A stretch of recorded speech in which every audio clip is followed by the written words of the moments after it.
Do something different the next 90 days than you did the last 90 days, like picking up the books to read.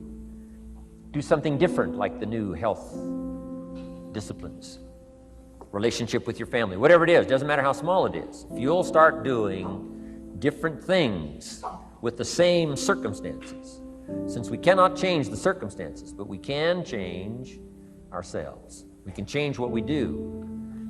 And then he gave me another secret to success when he said, what you have at the moment, Mr. Rohn, you've attracted by the person you've become. What you have at the moment, you've attracted by the person you've become.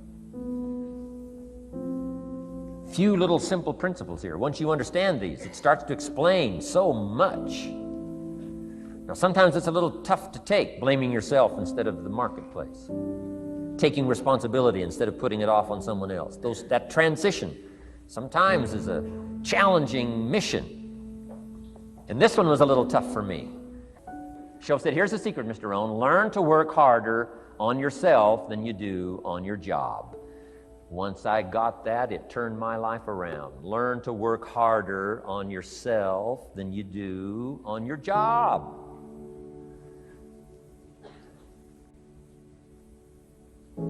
He said, if you work hard on your job, you'll make a living.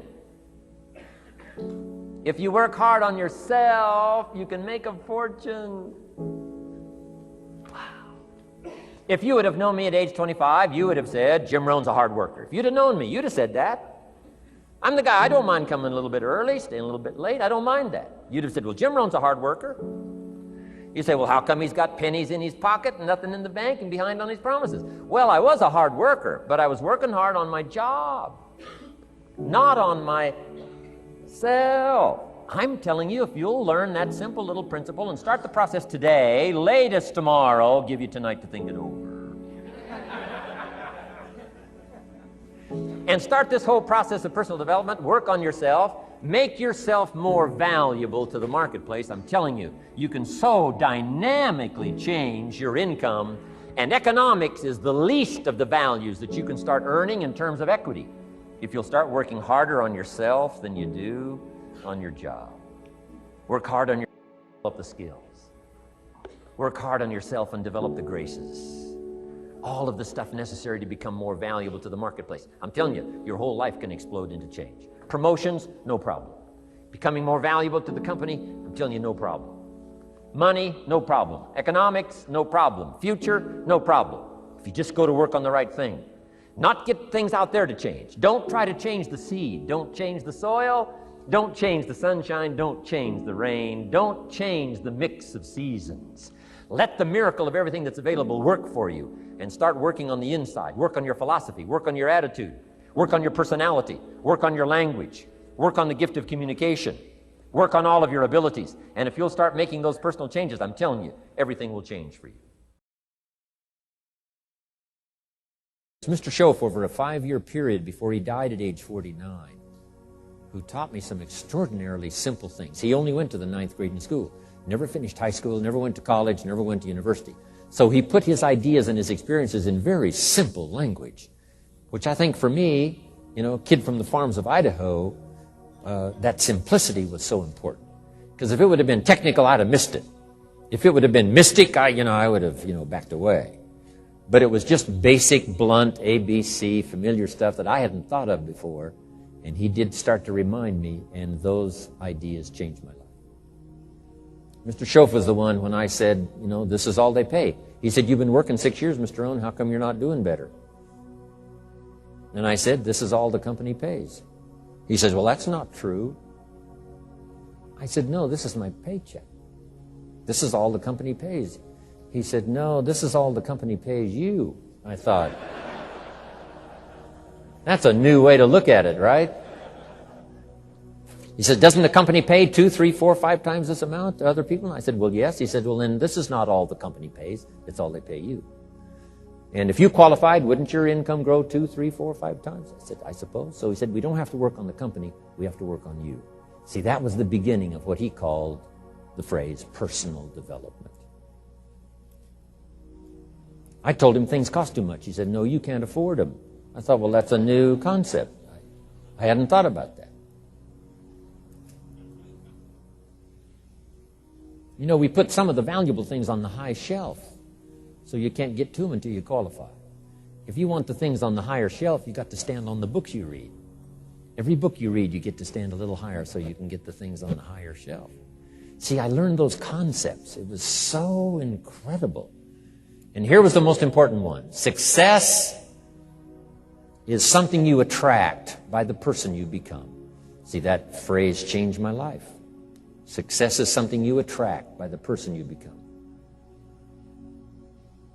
Success is not something you pursue. It's like chasing a butterfly. You can't quite catch it. Success is something you attract by becoming an attractive person. See, those were new concepts to me. I'm just working hard trying to make a living. Here's what he said to me. This changed my life. I got a chance to teach this in Moscow and across Russia. 3 visits, now the 4th. Here's what Shof taught me. Profits are better than wages. Nobody taught me that in high school. Nobody taught me that. I went to 1 year of college. Nobody taught me. Profits are better than wages. Wages make you a living. Profits make you a fortune.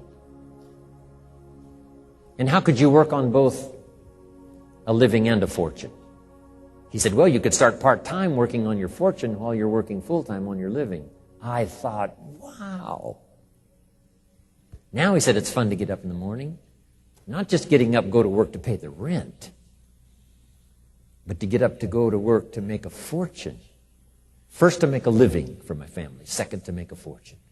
And he taught me how to make both a living and a fortune. Guess what I did? I learned how to make both a living and a fortune. And I found out anybody could do it once they get the information. And at age 25, I started receiving this extraordinary information. Here's what he said. Your income is directly related to your philosophy, not to the economy. I thought, no one ever told me that. I kept hoping the economy would change. He said, no, your philosophy has to change. I assured him that I had my fingers crossed. He said, that won't help. Then what could I do to change my income and multiply it by 2, by 3, by 5, by 10, and then multiply it by 10 again? What could I do? And he started giving me the disciplines and the process of learning the skills to change my life. This was an extraordinary man. Those were extraordinary times for me. Life-changing in every manner that you can imagine. But very simple ABC concepts. Here's what I learned. Not to search for the exotic until you've discovered the basic. And those basic philosophies that he shared with me during that time were life-changing.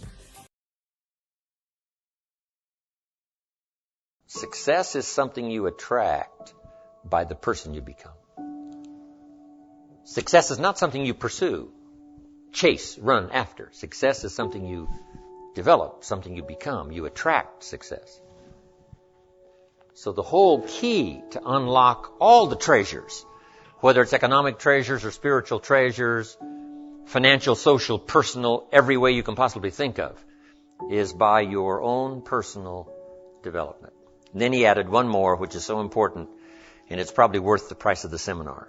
Here it is. What you become is much more valuable than what you get. What you become is much more valuable than what you get. The major question to ask on the job is not what am I getting here. The major question to ask on the job is what am I becoming here? Not what am I getting, what am I becoming? So it's very important what you become. Because what you become attracts. If you become cynical, you attract cynicism. What you become attracts. So this whole subject of personal development was so vitally important to me. It changed my life. I was a millionaire by age 31. And that was just the economic part of it. It took me 6 years from age 25 to age 31. It was unbelievable. Remember, be a student, not a follower. And here's what you must always do. Design your own personal life. I'm very happy for people to take notes at my seminar, but I'm also just as happy if somebody says, hey, this is not for me, tear up all these notes and throw them away. That's just as valid for me. Right. Remember, be no one's disciple. Chart your own course. Make what you do the product of your own conclusion. What I'm saying here is be your own person. You don't have to be a model of someone else. You don't have to do it like anybody else. Right? Do it like yourself. Buy what you want to buy. Listen to what you want to listen to. Make changes if you want to make changes, and don't make changes. Right? It's your life, I'm telling you. And don't let anybody persuade you any different. Success is not a stereotype. Success is not a Ferrari. Success is not an automobile. It's not a house. It's not a place. It's not money in the bank. It's not $1 million. That's not success. Success is the continual unfolding of the design of your own life and pulling it off. That's what success is. The continual unfolding of the design of your own personal life and pulling it off in whatever degree you wish. That is success. Successful in doing whatever you want to do that makes sense to you, for you, your family, your responsibilities, or take on responsibilities or refuse responsibilities. That's strictly all up to you. We've been given the power of choice. Every life form except human beings operates by instinct in the genetic code. Now, why not human beings? Because here it is. We've been given the dignity of choice. We're not like a robot. We're not stuck like a tree, using up all the nourishment, nothing left, now you die because you can't change location. Not true. Humans can go north, south, east, west. Humans can change, do anything they want to do. We've been given the dignity. But here's what's interesting about all life form except humans. Every life form except humans strives to the max of its potential. How tall will a tree grow? As tall as it possibly can. You never heard of a tree growing half as high as it could. No, that is impossible. A tree grows as high as it can, drives down every root it can, produces every leaf it can, extends itself as far as it possibly can. Every life form extends to the max, except human beings. Now, why not human beings? Because we're not robots. We've been given the dignity of choice. And here's a couple of alternatives on the dignity of choice. To be part of or all of. You have the potential to be. And you got the choice. Do a little to make yourself comfortable and forget the rest, or do it all. And there's nobody here to dictate you got to do it all. That's nonsense.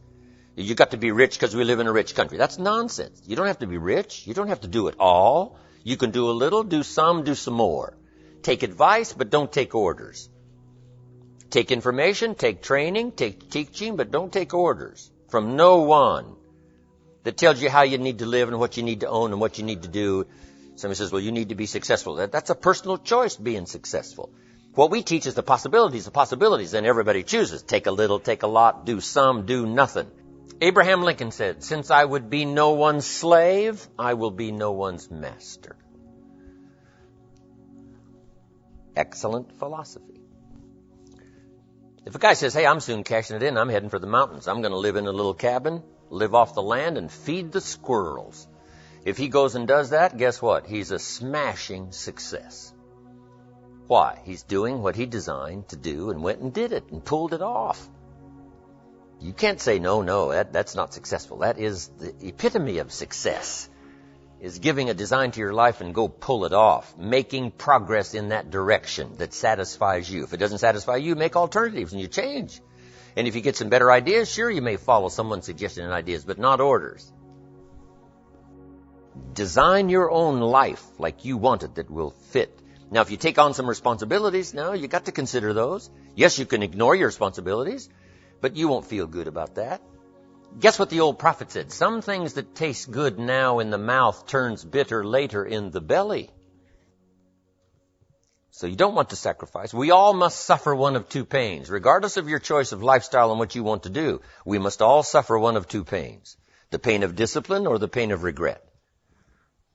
And what we suggest to everybody is to consider the disciplines, because disciplines weigh ounces, regrets weigh tons. You don't want to substitute a discipline for a regret.